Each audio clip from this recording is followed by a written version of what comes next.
شیر شاہ سوری ہندوستان کا حکمران تھا۔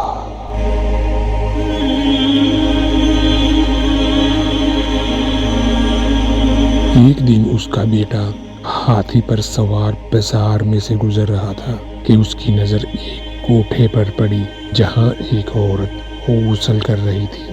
شہزادے نے ہاتھی کو روکا، شرارت سے اس عورت پر پھول پھینکا اور چل دیا۔ شام کو جب اس عورت کا خاوند جو کہ ایک غریب لکڑہارا تھا گھر آیا تو بیوی کو مذموم اور مضطرب پایا۔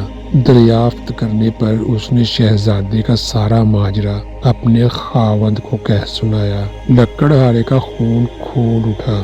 لکڑہارے نے اگلی صبح بیوی کو ساتھ لیا اور شیر شاہ سوری کے دربار میں جا پہنچا اور شیر شاہ سوری سے شکایت کی اور انصاف چاہا۔ بادشاہ نے فریاد سنی اور فوراً شہزادے کو طلب کیا۔ استغفار پر شہزادے نے ندامت سے سر جھکا لیا، گویا یہ جرم کا اعتراف تھا۔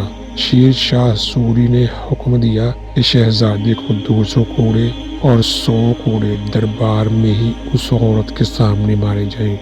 یہ تھا عدل، یہ تھا انصاف۔